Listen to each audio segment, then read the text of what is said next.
Boa noite a todos. É um prazer recebê-los aqui. Vamos subir nessa noite de domingo, enxuvarada, muita chuva. Hoje vai ser o último domingo das atividades da casa desse ano, né? Ano que vem nós estamos vivos aí. É só agradecimento por tanto trabalho que foi feito no decorrer desse ano, né? A gente hoje teve a finalização da evangelização em Pauliceana, com a Nubertão aí à frente da evangelização durante o ano. As visitas também que nós fizemos na casa de repouso, no asilo, nos bazares. Então, assim, foram várias atividades que a casa foi realizando. A implantação também, apesar de já ter um ano, foi no ano anterior, né, do estudo mediúnico, também foi uma conquista, né, que nós estamos aí o ano inteirinho, todo mundo estudando, todo mundo muito dedicado. Então a gente só tem a agradecer o empenho de todos os trabalhadores, né, dos frequentadores, daqueles que estão vindo aí, também como nós também estão aprendendo. Então, a gente fica feliz nessa última noite, nesse último domingo, né, dos trabalhos da casa, terem vocês aqui conosco. Hoje a gente vai ter o estudo com o nosso irmão Luiz José, falar sobre o cristianismo e o espiritismo. E, para iniciar, nós vamos fazer uma prece, pedindo a Deus que nos abençoe na noite de hoje. Então, vamos deixar que esta música nos envolva, nos acalme o nosso coração, a nossa mente. Deus, é com muita alegria que hoje aqui estamos.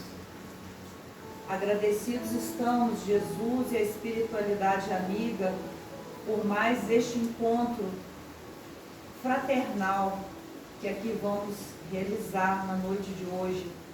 Um encontro em que estudaremos um pouco os ensinamentos deixados pelo Mestre Jesus.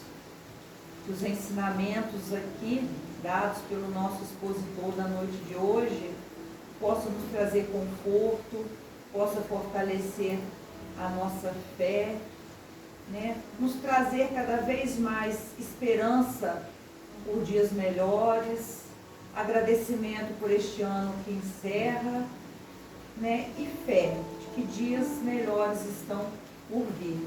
Pedimos a proteção da espiritualidade amiga, que possa incluir o nosso irmão Luiz José, para que ele possa trazer as palavras necessárias para que toque o nosso coração e a nossa mente.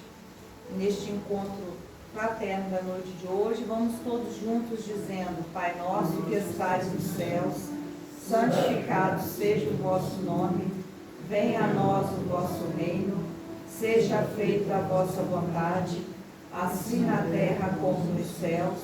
O pão nosso de cada dia nos dai hoje, perdoai as nossas ofensas, assim como nós perdoamos a quem nos tem ofendido, e não nos deixeis cair em tentações, mas livrai-nos de todo mal, que assim seja, graças a Deus.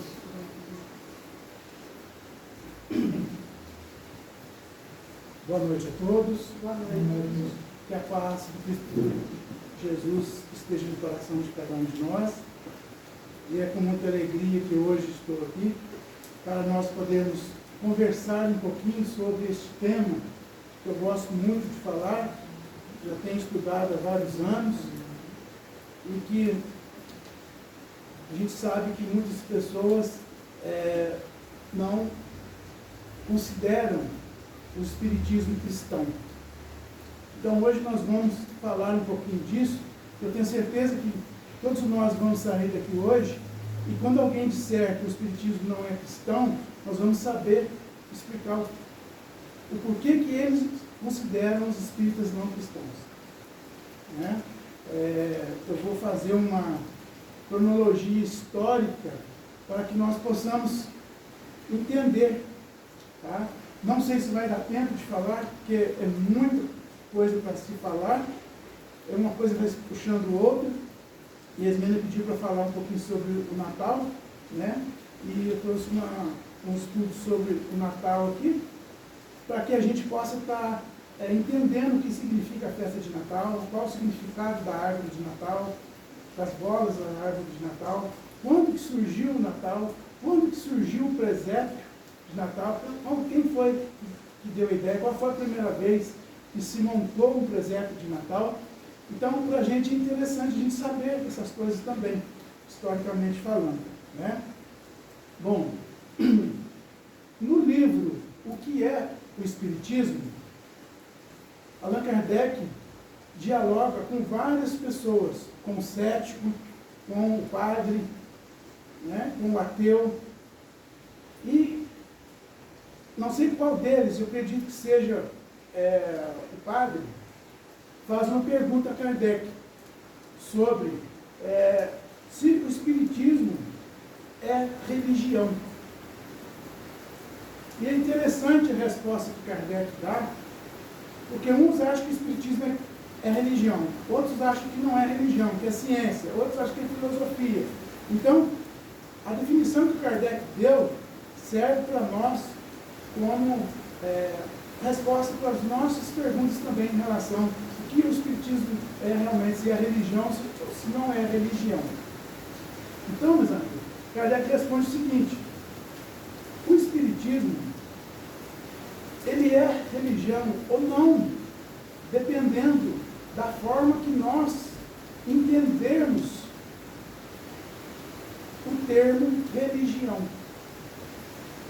Se nós entendermos o termo religião como o seu sentido etimológico de religare, né? Sentido de ligação com Deus, né? Ligação com o sentimento para a divindade, com a divindade, né? Ele é religião. Mas, se nós entendermos o espiritismo, a religião como uma estrutura ritualística, onde se tem cultos, onde se tem hierarquias, no sentido institucional, que eu estou dizendo, onde se tem paramentos, sacramentos, liturgias, o Espiritismo não é religião. Mas por que, então, né, que alguns dizem que o Espiritismo tem esse caráter religioso? Porque o Espiritismo, ele é uma ciência com bases filosóficas e de consequências morais. A palavra que está lá no original do francês é morais. E esses morais que vêm de morais, hábitos e costumes, eles traduziram para a religião. E nós sabemos que aqui no Brasil, o Espiritismo ele tem uma característica religiosa, porque nós brasileiros, nós somos sintéticos, ou seja, nós gostamos de mistura. Nós vamos na missa, ali depois vamos num terreiro de um bando, depois nos vemos aqui. A maioria dos brasileiros gosta dessa ritualística, desse sincretismo religioso. E o Espiritismo, né, ele sofreu essas influenciações, tá, religiosas.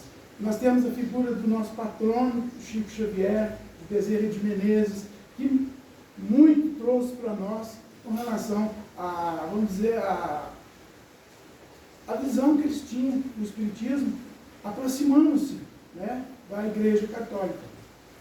Certo?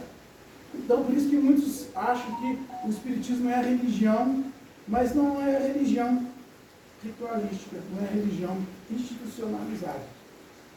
Com papas, serviços, bispos, padres, diáconos e assim vai. Né?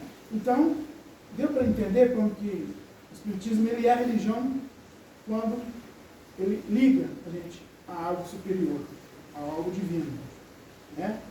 E nós vemos que, mas por que ele não tem essa característica de religião? Porque vocês acham que os Espíritos vieram dando mensagens para nós, deixando, né, mensagens para poder dizer que o Espiritismo é uma religião, no sentido de que ela é a religião que tem a absoluta verdade. Não. Porque, na verdade, o Espiritismo ele não é uma religião da forma assim, como eu disse antes, institucionalizada. Você não precisa se converter ao Espiritismo. Você pode ser católico, pode ser evangélico, pode ser de qualquer denominação que for, mas vir beber nas fontes do Espiritismo para poder você ser uma pessoa melhor. Porque o Espiritismo não tem um propósito de concorrer com as religiões que já estão aqui. E isso que muitos religiosos não entendem. Porque quando nós relegamos o Espiritismo ao rol das religiões, aí é como se o Espiritismo estivesse concorrendo com as igrejas, com as religiões. Aí vem os ataques. Então, por que o Espiritismo, nós chamamos ele de cristianismo redivivo? Né? O que quer dizer o cristianismo redivivo? Quer dizer o cristianismo primitivo. Então, antes de nós falarmos em Espiritismo, nós temos que falar, né, de cristianismo.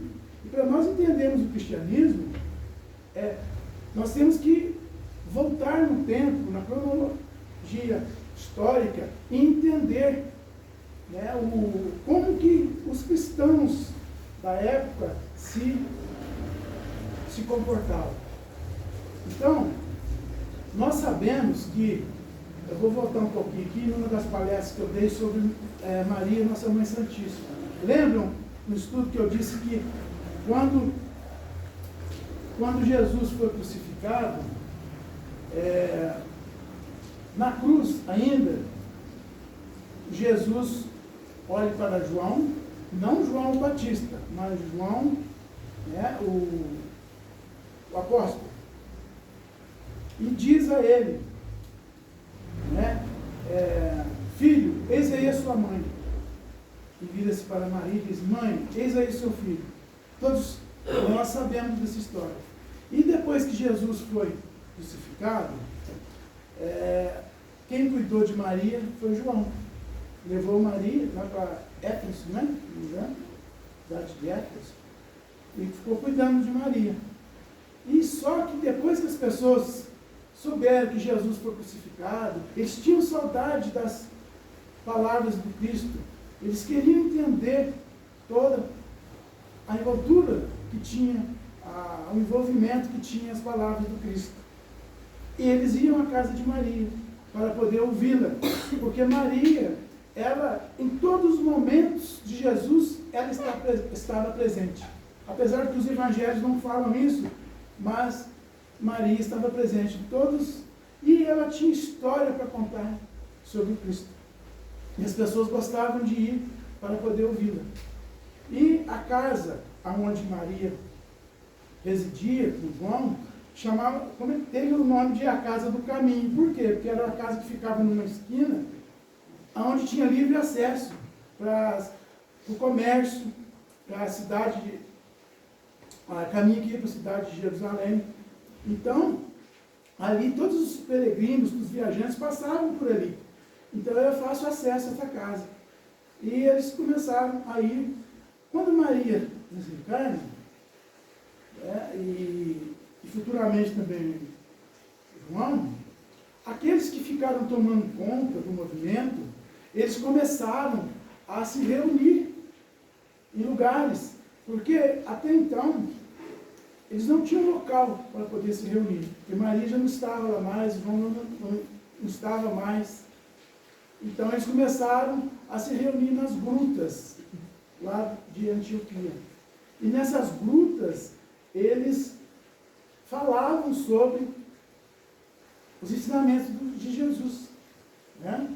Então, para nós entendermos, a Casa do Caminho também era conhecida como a primeira igreja de Jerusalém, que foi organizada pelos primeiros cristãos, né? Depois da ascensão, depois que Jesus foi crucificado.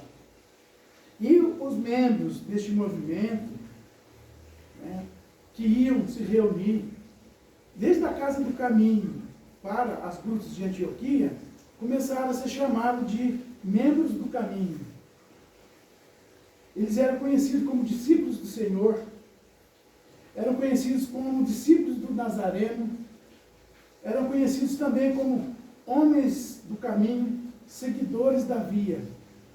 Então a casa do caminho é comparada hoje à casa espírita. Por quê? Porque na casa do caminho, lá onde se reuniam, lá não tinha altares, eles não seguiam dogmas, lá não tinham rituais, eles não tinham uma classe sacerdotal, hierarquicamente falando, e eram construções muito simples, né? Não eram construções assim, muito, né, pomposas. E lá no livro do Atos dos Apóstolos, a palavra caminho designa a identidade e o modo de vida da comunidade cristã da época. Emmanuel nos diz que a casa dos apóstolos em Jerusalém se chamava a casa do caminho, mas situava-se, como eu disse, à beira do caminho que leva à cidade santa. E foi nesta casa que Estevão começou suas pregações falando a respeito de Jesus. E foi daí que começou a ser difundido entre os doentes, os indigentes de Jerusalém que passavam por ali. E ali era onde eles conseguiam ter os santos consolos que tantos buscavam, né? E a origem da palavra cristão, ela está em Atos dos Apóstolos. Então está assim, ó, onde Barnabé foi a Tarso procurar Saulo. Quando encontrou, levou-o para Antioquia. Ali permaneceram com a igreja um ano inteirinho, iniciando a muitas pessoas. Foi em Antioquia que os discípulos foram chamados de cristão pela primeira vez. Então a igreja primitiva, ela se via mais como uma família que uma instituição. Os membros, eles repartiam seus bens e gostavam de se reunir. Está lá em Atos dos Apóstolos, capítulo 2, versículo 44 a 47. Eles se ajudavam uns aos outros, eles encorajavam uns aos outros. E o objetivo deles era fazer a família de Deus crescer, pregando os ensinos do Cristo. Então, os primeiros cristãos, eles organizaram as suas vidas em pequenas comunidades domésticas, buscando viver na comunidade e na partilha dos bens que eles tinham, através de servir a eles com a caridade e trazendo os ensinos que Jesus tinha deixado. A gente sabe que nessa época, os ensinos de Jesus eram falados, né, de boca em boca. Né? Não tinha livros para poder colocar. Né? E se tinham, os poucos que tinham eram muito caros, eram difíceis pessoas que tinham uma cultura para poder estar transcrevendo isso. Né? Então, meus irmãos, o cristianismo primitivo, ele teve duas fases. A primeira é o período apostólico, quando os primeiros apóstolos estavam vivos e pregaram a fé cristã. Certo? E no segundo período, pós-apostólico, já não tinha os apóstolos mais, foi quando foi desenvolvida uma das primeiras estruturas episcopais e houve uma intensa perseguição aos cristãos. Olha só, Roma não era cristã, Roma era politeísta, e daí acreditava em vários deuses e tudo mais. E daí os cristãos eram perseguidos. Jesus, como foi, vamos dizer assim, ele sentiu que Jesus foi uma ameaça ao império deles.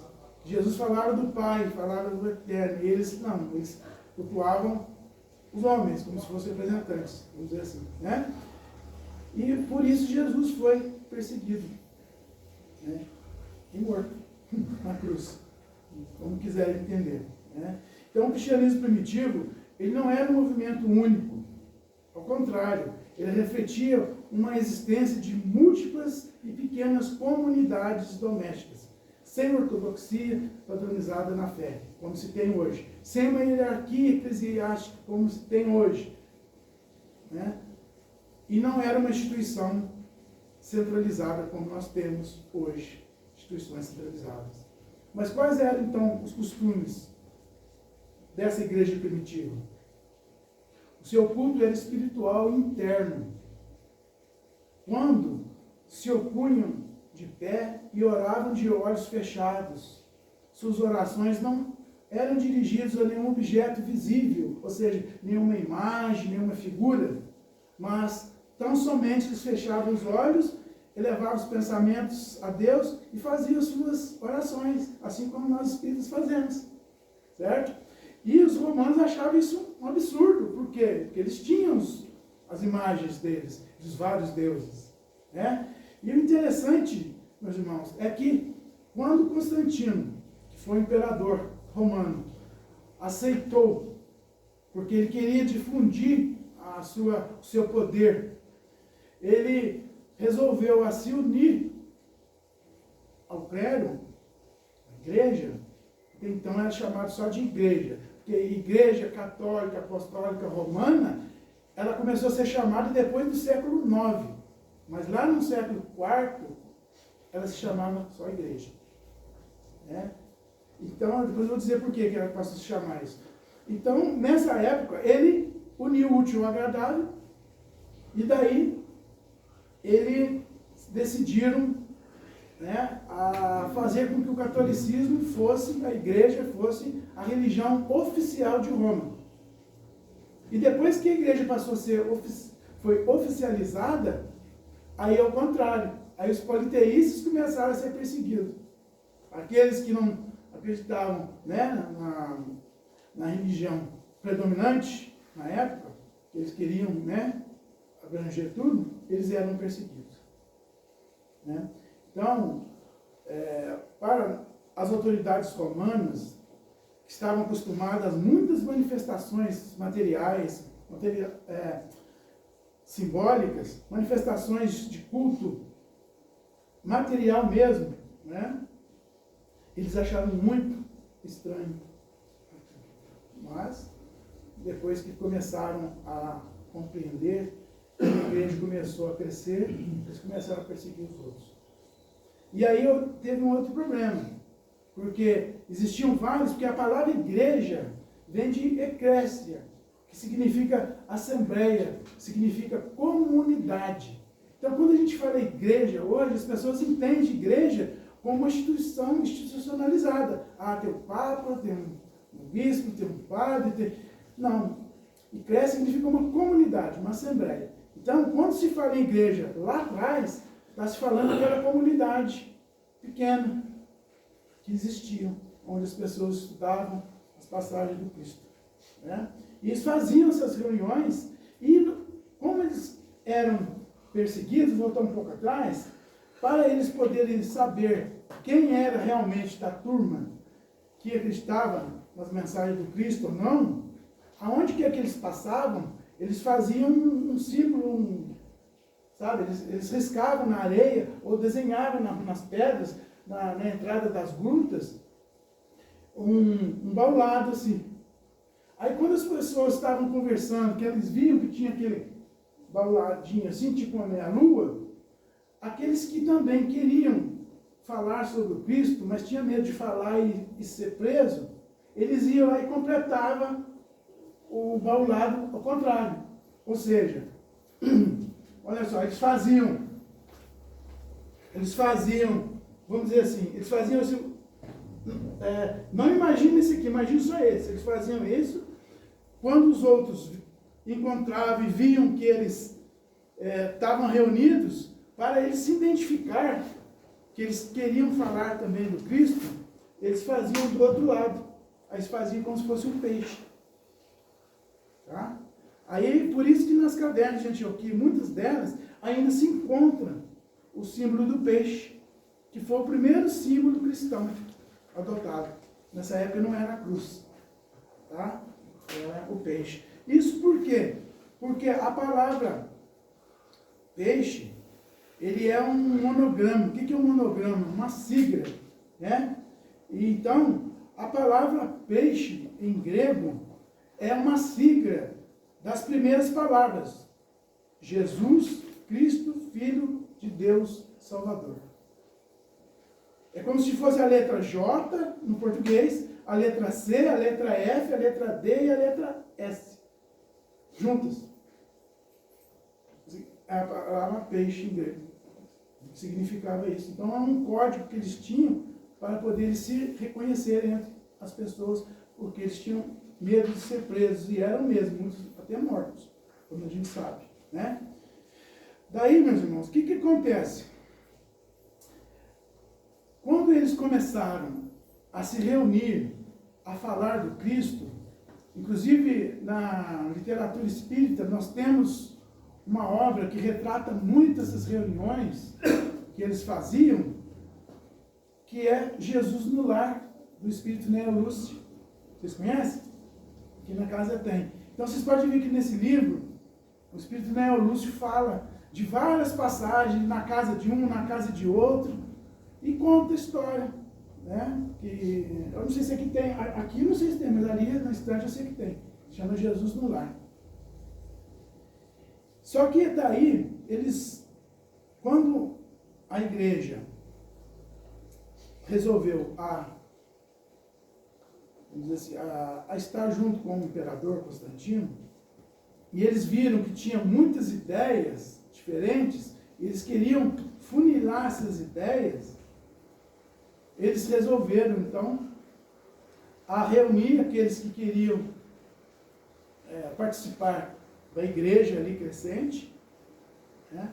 Comunidade ali crescente, e daí eles começaram a se reunir, e nessas reuniões eles começaram a decidir o que acreditar e o que não acreditar, o que deveria ser aceito e o que não deveria ser aceito. É o que nós chamamos de os concílios.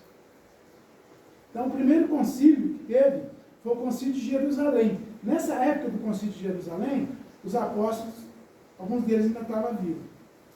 Mas, já no concílio de Nicéia, o primeiro, já não estavam vivos mais. E foi nesse primeiro concílio onde eles decidiram acreditar, né, em céu e inferno. Começaram a acreditar que Jesus era Pai, Filho e Espírito Santo. Mas até chegar aí, foi uma guerra danada entre eles lá. Existiam as ideias de Ário, que chamava Ário, né? E existiam as ideias de Atanásio. Ário defendia que Jesus tinha sido concebido como nós, que ele não tinha, mas tinha o espírito elevado de Deus, vamos dizer assim. E já Atanásio acreditava que ele tinha 3 pessoas numa só, o Pai, o Filho e o Espírito Santo. Aí o que aconteceu? Existiam os que defendiam a ideia de Ário, que eram chamados de arianistas, arianismo, quem já ouviu esse termo, né? Vem daí. E existia a ideia de Atanásio. E Atanásio se tornou o imperador. Ele cresceu e perseguiu, vamos dizer assim, e baniu Ário de lá. E daí eles decidiram que Jesus teria as 3 pessoas numa só. Então nós vemos que, quando nós dissemos que o Espiritismo ele é cristão, ele não é cristão da forma institucionalizada que fizeram com o movimento do cristianismo. Porque vamos entender uma coisa, meus irmãos. Existe o cristianismo e existe as escolas religiosas do cristianismo. Dentre as escolas do cristianismo, tem o catolicismo, posteriormente o protestantismo, né? Aí vem o protestantismo com Lutero e Calvino, são as igrejas chamadas históricas, tem a igreja presbiteriana, as igrejas batistas, né? E depois foram dividindo, porque a ideia que Lutero tinha, que uma das 95 teses que ele pregou lá na porta, lá na igreja, vamos dizer assim, dizia que a Bíblia tinha que ser lida por todos e interpretada por todos. E quando as pessoas aceitaram isso, cada grupo começou a interpretar a Bíblia de uma forma. Foi por isso que o protestantismo começou a ter dissidências de vários movimentos que começaram a formar várias igrejas. Né? Aí depois vieram as pentecostais, depois as neopentecostais, e são tantas igrejas, nomes diferentes, que são mais de 300 denominações diferentes de igrejas. A gente chama de evangélicos para poder generalizar tudo, para não falar qual que é pentecostal, qual que é neopentecostal, quais são as igrejas históricas, para não complicar, a gente fala tudo evangélico. Mas o Espiritismo, aquelas ideias que surgiu lá atrás, antes dos dogmas, antes dos concílios, é o que o Espiritismo ensina. Então, quando eles falam que o espírita não é cristão, porque o espírita não acredita no Pai, no Filho e no Espírito Santo, porque o espírita não acredita no céu e inferno, no fogo eterno, no inferno e tudo mais, eles estão se referindo ao que foi decidido nos concílios.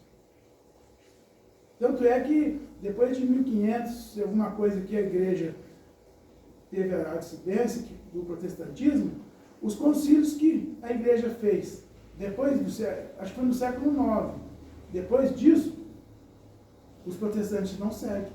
Mas o que veio antes, eles já seguem. Então, por isso que algumas coisas são bastante semelhantes. Mas por que o espírito não segue? Porque existe uma coisa, meus irmãos, existe uma coisa que se chama criação teológica. E existe uma coisa que chama essência dos ensinos de Jesus. O Espiritismo se preocupou com a essência dos ensinos de Jesus. Vou ser bem claro e direto. Para nós não importa se Maria era virgem, se não era virgem, corporalmente falando, se teve irmãos carnais ou não.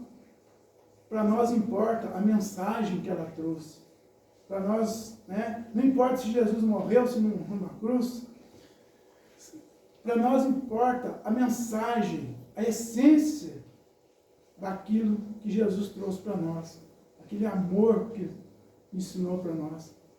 Tudo mais, realmente dá dissidência, são coisas que a gente não tem a certeza.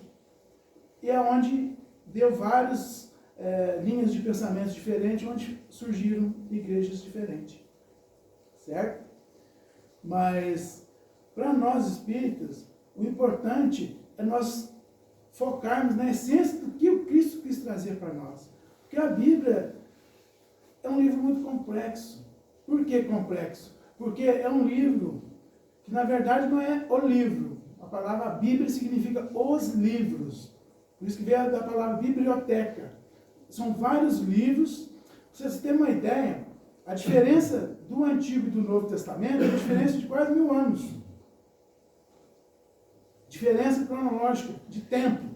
Ah, mas eles resolveram colocar tudo dentro de um compêndio só, chamado Novo Testamento e Antigo Testamento, ou Velho Testamento.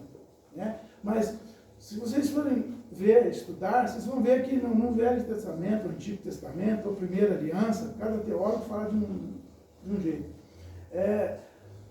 A mensagem ali é justamente, Moisés teve essa missão de trazer a ideia do monoteísmo, que eles eram muito politeístas, e tinham vários rituais, tinham sacrifícios humanos e tudo mais. Então, Moisés veio com essa missão, além de tirar o povo da escravidão do Egito, os hebreus, que futuramente nós viemos conhecer como judeus, cada lado da Judéia, Então, ele teve essa missão de atravessar o deserto com eles e de mostrar para eles que existe um Deus único, não vários deuses. E só que eles eram povos muito, assim, muito embrutecidos, muito selvagens mesmo, se matavam por qualquer coisa. Aí ele teve que criar leis para poder o povo seguir. E as leis tinham de ser rígidas, para aquele povo daquela época. Mas quando passou esse tempo e veio o Novo Testamento, veio o messianato de Jesus, Jesus já demonstrou essa mensagem de uma forma diferente. Né? Ele mesmo disse, na lei está escrito, olho por olho, dente por dente. Eu, porém, vos digo, se te bater numa face, oferece outra. Tantos outros. Né? Eu não vim destruir a lei, mas vim dar cumprimento da lei. Então, de acordo com os profetas que vieram antes, né? Jeremias, Elias e tantos outros, Jesus veio dar cumprimento àquelas leis que tinha. Né? E é por isso que nós nos dizemos cristãos. Por quê? Porque quando pergunta a Jesus qual o maior dos mandamentos, Jesus diz, amarás a Deus, né, acima de todas as coisas, né, resumindo, de todo o teu coração, de todo o teu entendimento, de todo o teu espírito, e ao próximo como a ti mesmo. Essas duas leis resumem, né, os profetas, tá, e todas as outras leis. Está lá. Entendeu? Mas, hoje nós temos um problema muito sério, que são as traduções de Bíblia.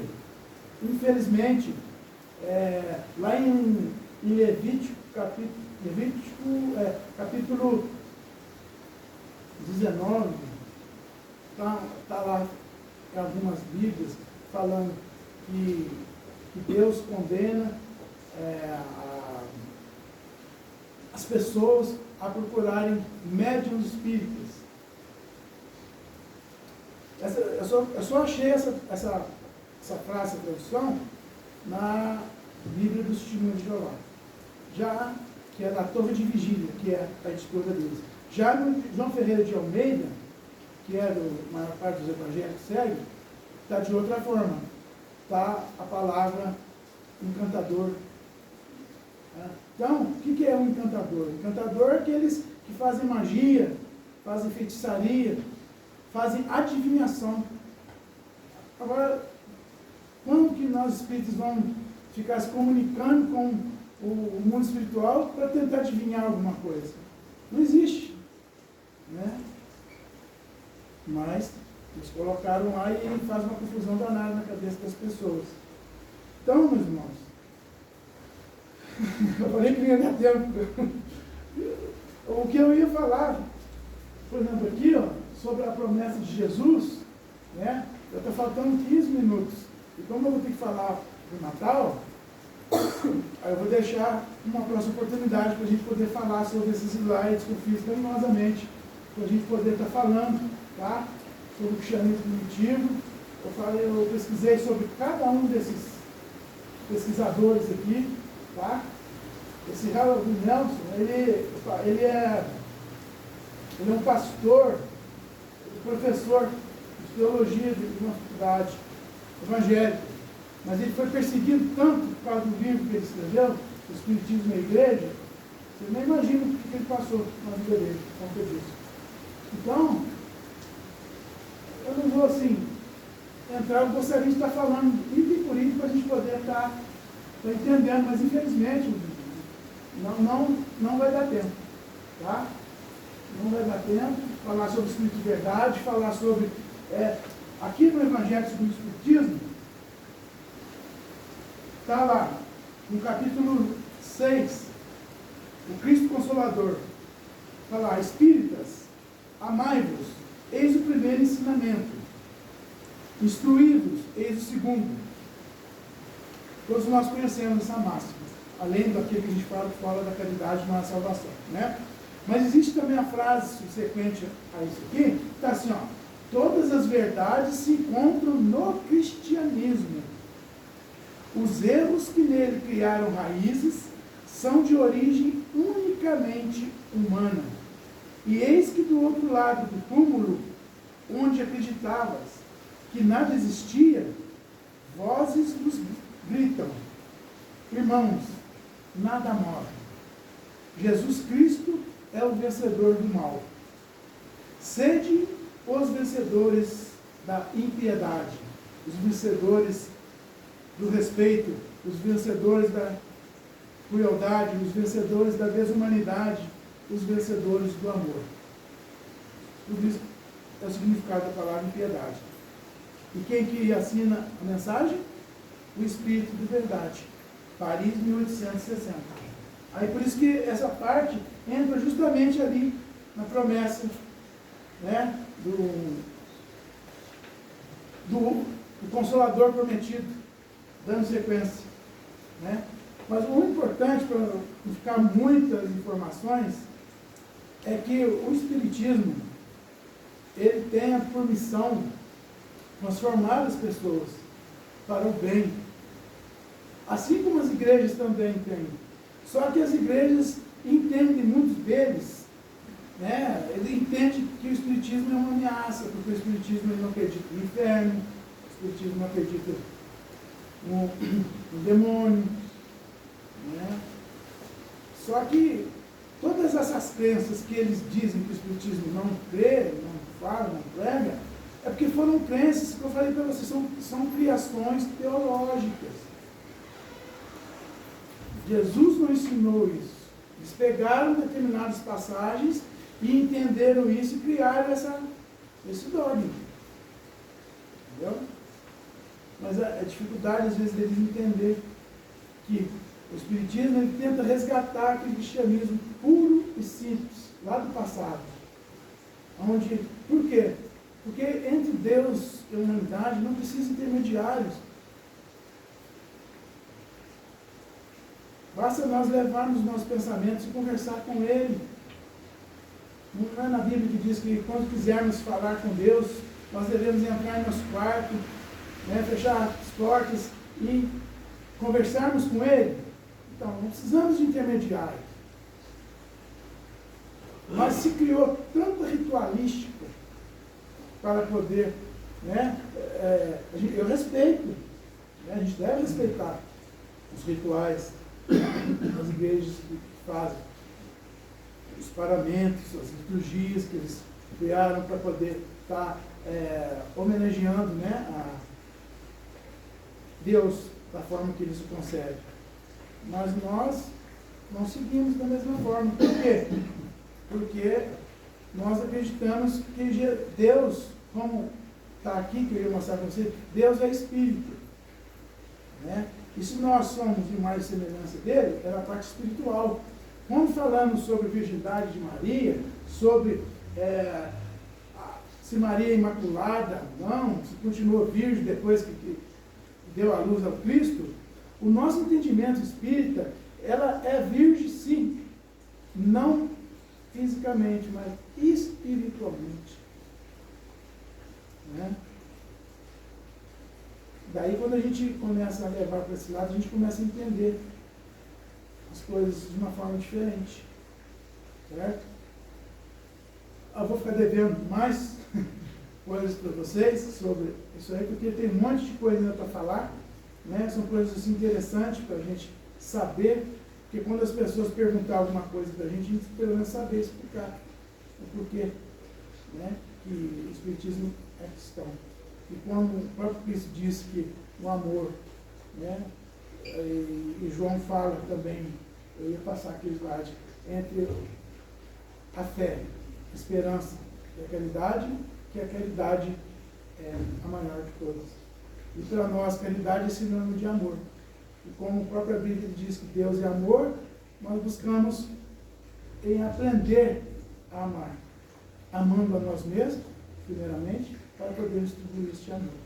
Né? Bom, festa de Natal. Né? Chegamos numa época onde todos nós buscamos a confraternização, onde todos nós buscamos estar com os pensamentos elevados a Deus, lembrando as passagens de Jesus. Porque a palavra Natal provém do latim natale e significa dia do nascimento, né? Dia do aniversário de Jesus.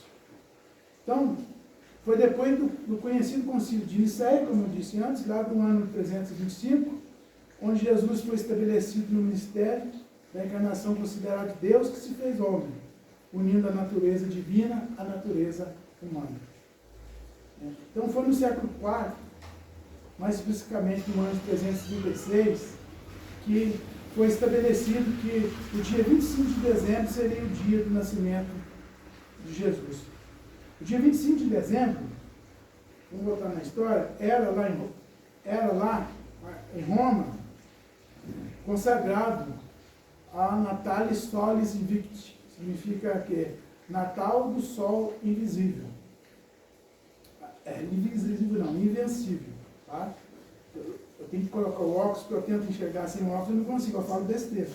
Né? Então, o dia 25 de dezembro era comemorado pelos pagãos como o Natal do Sol Invencível. Era uma festa inteira, celebrada pelos adeptos da deusa Mitra, que era comemorado lá em Roma. Então, eles institucionalizaram o dia 25 de dezembro justamente para poder contrapor a esse costume que eles tinham de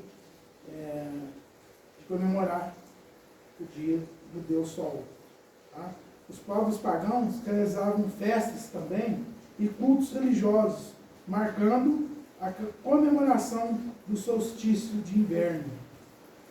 Então, o 25 de dezembro, que era feito para evitar a morte do sol e para que ele renascesse na primavera, trazendo novamente luz e calor para o homem na terra.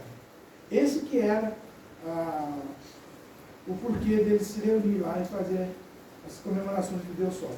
Eles acreditavam, né, que se eles fizessem isso, o próximo ano o sol viria mais quente, mais iluminado, vamos dizer assim. Acreditam os pesquisadores que foi o imperador Constantino que já no final do seu reinado ele instituiu, né, o dia 25 de dezembro como a data comemorativa ao nascimento de Jesus. E a data 25 de dezembro foi estabelecida pelo Papa Júlio I. E o primeiro calendário romano que se tem notícia a marcar essa data como o Natal de Jesus é o do ano de 354. É o primeiro ano que se marcou o dia 25 de dezembro como Natal. É interessante para a gente saber isso, né? E, só que o Natal ele tem muitos símbolos. E um dos símbolos do Natal é o presépio. Então a palavra presépio vem do hebraico e significa manjedoura dos animais, o curral, assim como indica o próprio estábulo. Lá em Isaías aparece a palavra evos, significando manjedoura. E tem a passagem lá, no versículo 3 do capítulo 1. O boi conhece o seu dono e o jumento a manjedoura. Então Lucas afirma que Jesus nasceu em uma gruta existente em Belém. Ele não fala da presença de um boi ou de um jumento, mas os teólogos adotaram o texto de Isaías, que eu acabei de ler, para citar esses animais, como já falado antes. A criação, então, do presépio, a ideia de se iniciar a construção de um presépio, simbolizando o nascimento de Jesus, foi uma iniciativa de Francisco de Assis. Eu não sabia disso, você sabia? Não.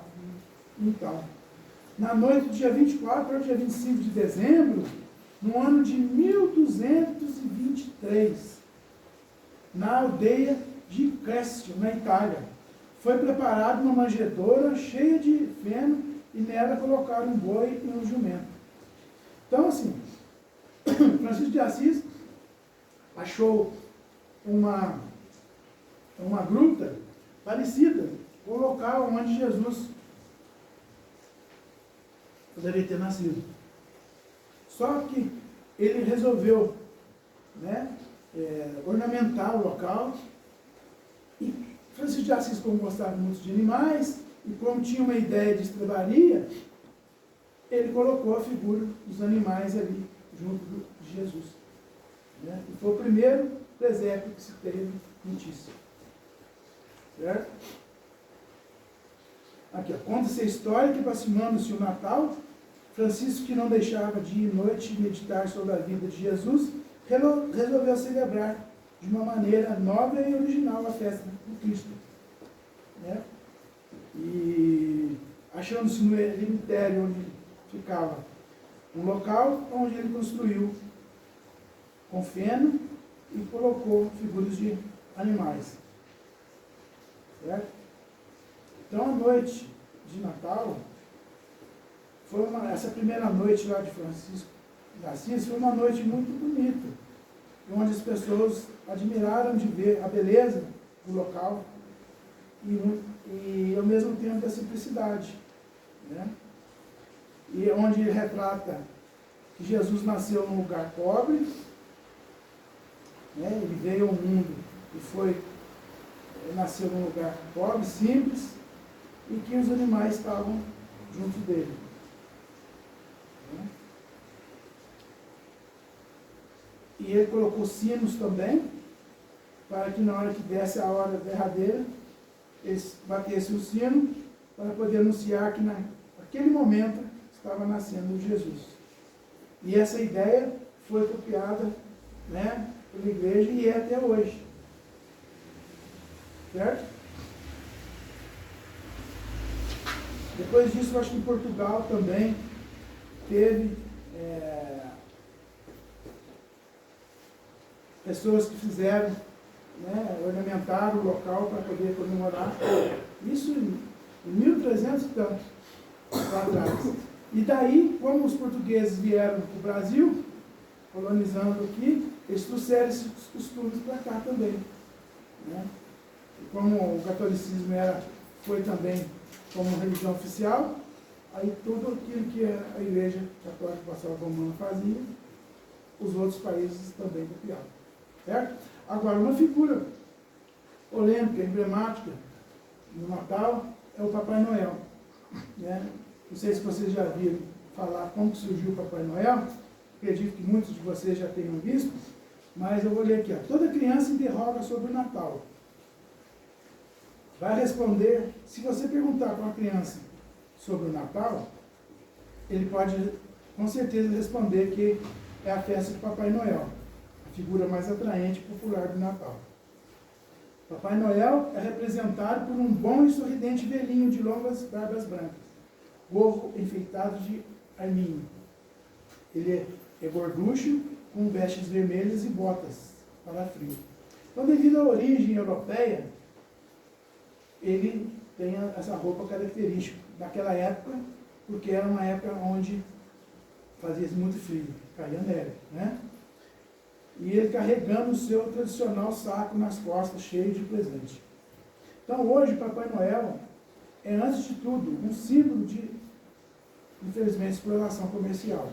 Nós vemos sua presença em anúncios de propagandas, em cartões postais, selos, e durante o período do Natal é um poderoso veículo de vendas. Nas lojas comerciais, com seu sininho, ele sempre presente, incentivando e chamando o público, principalmente as crianças, motivando elas para comprar. A gente vê também nas ruas, nos bairros, né? Então se tornou um costume. Existem algumas controvérsias sobre a origem do Papai Noel, mas, no entanto, a mais aceita é que ela é representada, né, por figura de uma pessoa que se chamava Nicolau, que depois a igreja chamou de São Nicolau. São Nicolau, ou Santa Claus, corruptela de Santos Nicolaus, foi bispo de Mira, atual Turquia hoje. Nasceu na Ásia Menor, cerca de 270, no século III. Ele celebrizou-se por sua dedicação sincera, bondade que levaram a fazer milagres, tanto em vida como após a morte. São Nicolau, como é conhecido no meio católico, é um dos santos mais populares da igreja. E na devoção popular, o culto a ele é baseado na inesgotável generosidade, sobretudo com as crianças, resultando em inúmeras lendas folclóricas. Segundo a lenda, o papai de Nicolau era muito rico, deixando para o filho, depois de sua morte, uma fortuna enorme.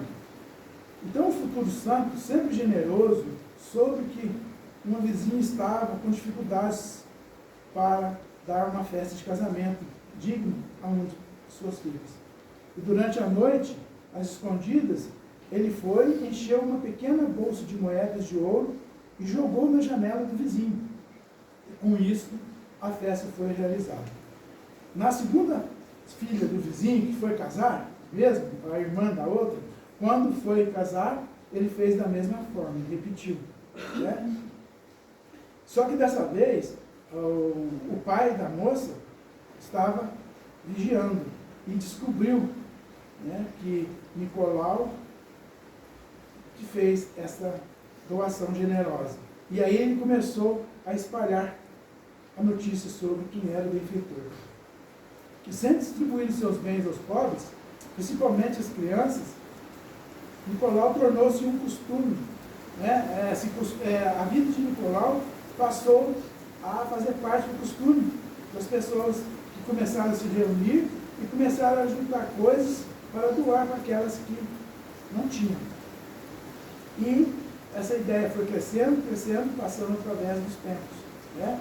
E a ideia que se tem, né, do Papai Noel que entrar pelas chaminés das casas, lá na Suécia, na Noruega, eles falaram que o próprio Nicolau era quem distribuía os presentes, e ele mesmo que jogava ali.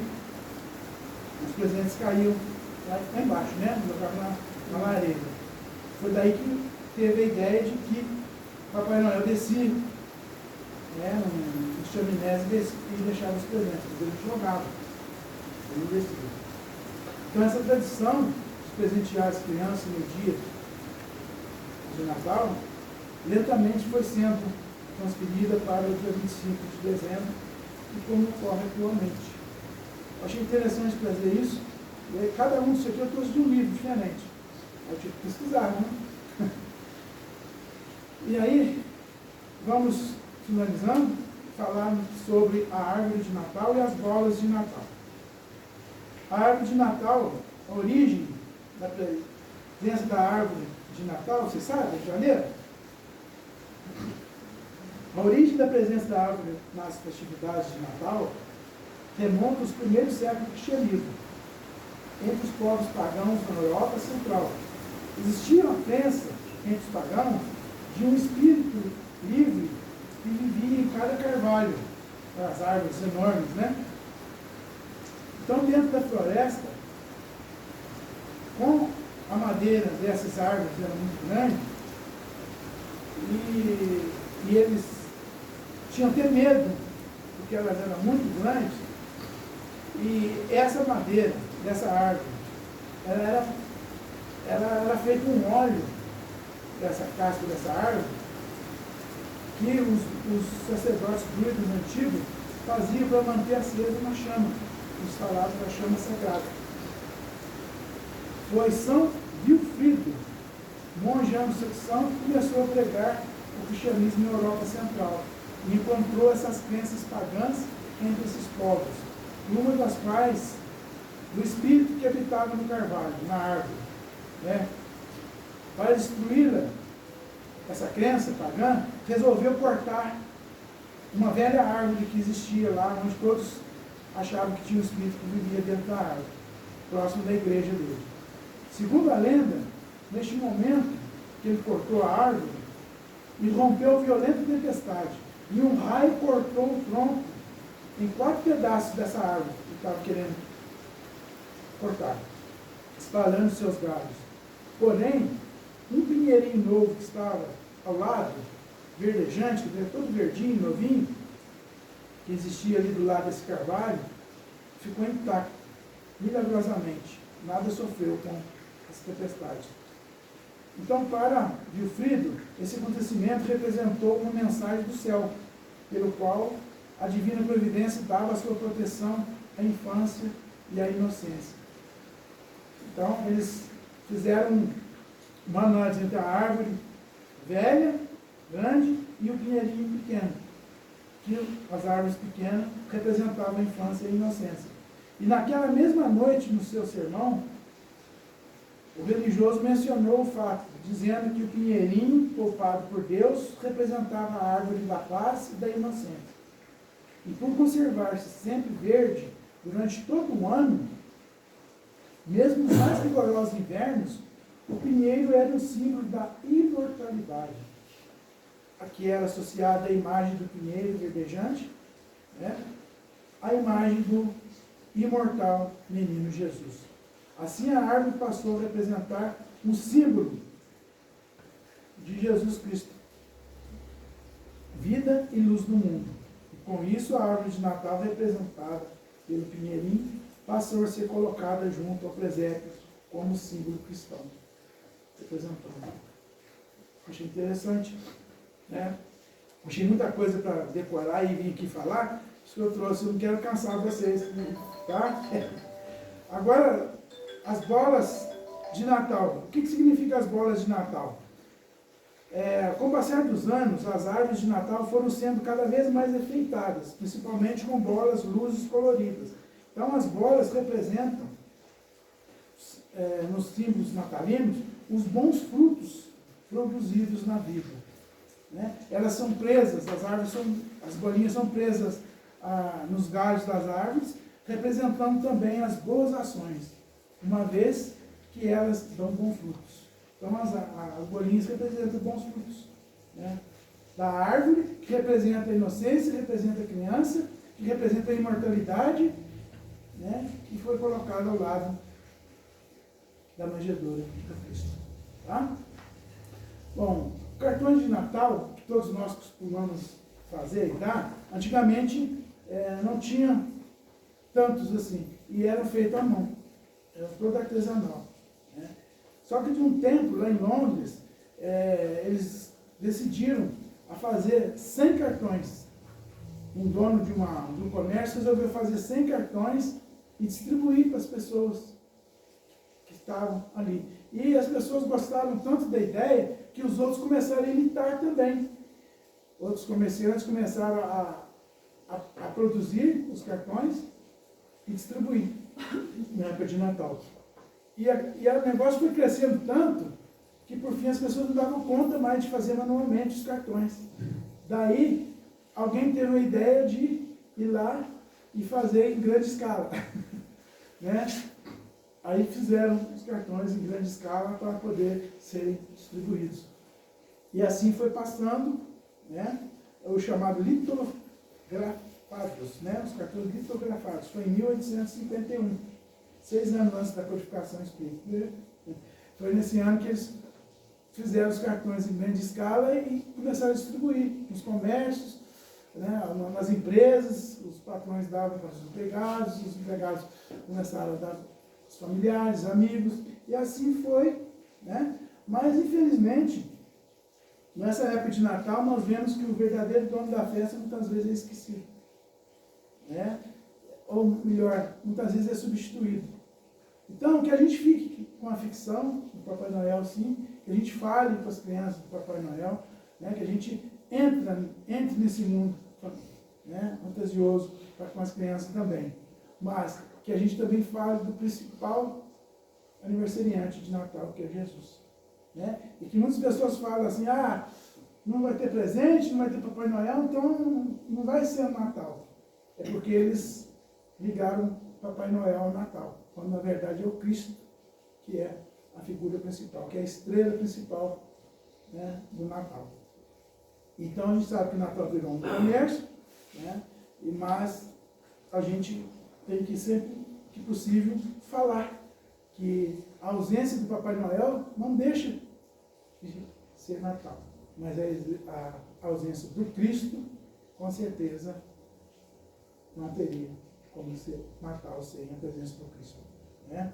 E que Jesus possa renascer no coração de cada um de nós, mais uma vez, nesta data, e possamos refletir sobre tudo aquilo que nós fizemos de bom, de ruim, durante todo o ano, e que possamos primeiramente nos perdoar por algo que nós não conseguimos, mas que, acima de tudo, pedir forças, esclarecimento aos bons espíritos, né, aos anjos de guarda, para quem é católico, e pedir que o ano seja um ano de novas oportunidades e que Jesus realmente possa nascer com toda a força no coração de cada um de nós, trazendo aquilo que Ele veio trazer, que é o amor. E que nós possamos vivenciar esse amor e possamos dar, né, exemplos deste amor.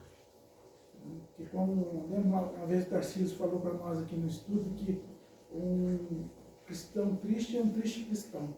Que muitas pessoas falam assim, o Natal é uma data muito triste, porque fulano já não está mais aqui, fulano... Só que se esquece que o Natal, gente, é o aniversário de Jesus.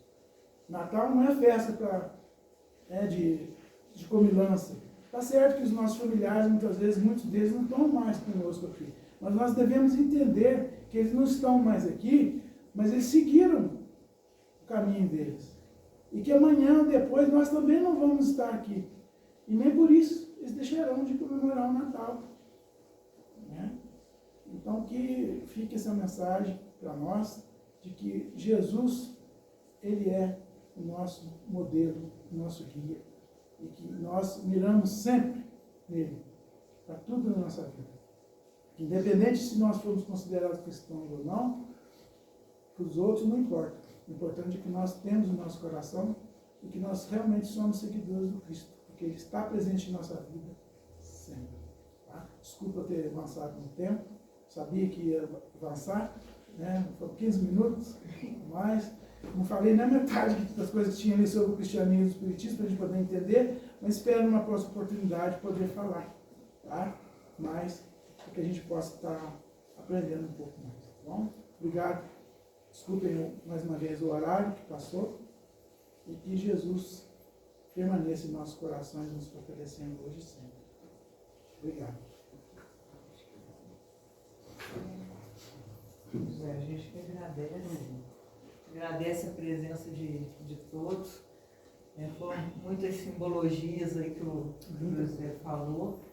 A gente nós não podemos esquecer que a principal figura do Natal é Jesus. Então, quando a gente estiver com nossa família, com os nossos amigos, nos reunindo, que a gente também possa lembrar daqueles irmãos que estão passando por dificuldades, que não têm o que comer, que estão em leitos de hospital, que eles também possam receber essas vibrações de amor, de harmonia, de alegria, porque o Cristo, Ele veio para essas pessoas, na época dele, Ele veio para aqueles menos afortunados, e que a gente possa lembrar dessas pessoas, que a nossa árvore de Natal espiritual possa estar cheia de bolinhas, de bons exemplos, de bons fluidos e de boas ações. E assim eu espero o Natal de cada um aqui presente. A nossa irmã Michele, ela vai fazer a prece final e a gente agradece.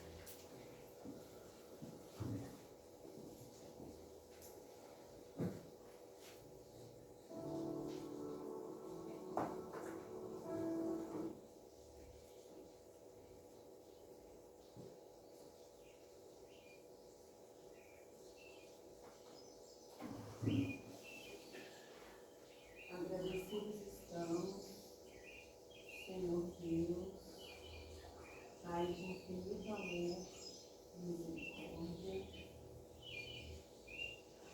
Gratidão ao nosso querido Mestre e irmão Jesus, que sempre vem nos guiando pelos caminhos da vida. Gratidão à nossa Maria Santíssima, nossa Mãe querida, que sempre socorre com muita ternura os espíritos sofredores, encarnados ou desencarnados, derramando teu amor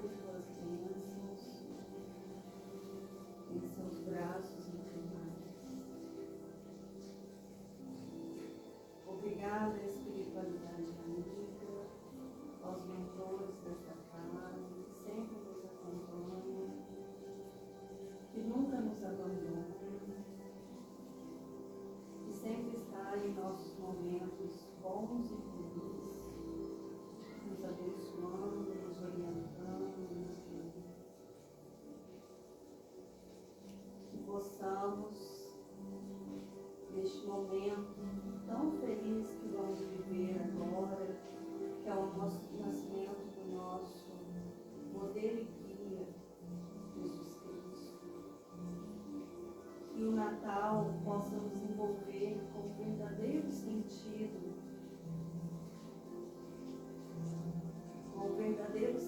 do amor, que ele possa acender a centelha divina que Deus colocou em cada um do coração, cada um dos seus filhos. Que possamos desenvolver as potencialidades da nossa alma, a fé raciocinada, a caridade, a fraternidade, a solidariedade, a paciência. Que possamos ver o nosso próximo como nosso irmão.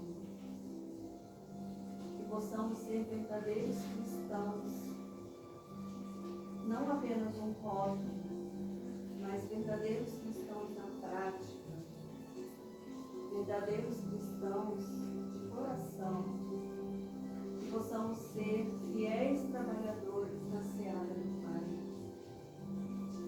na seara do bem. Gratidão, Pai, por mais intensamente aqui reunidos, ser conosco hoje e sempre, que assim seja, graças a Deus. Que assim seja, graças a Deus. Vamos continuar com os nossos pensamentos elevados a Deus, mentalizando a figura de Jesus e passar para a segunda parte do nosso encontro da noite de hoje, que é o passe.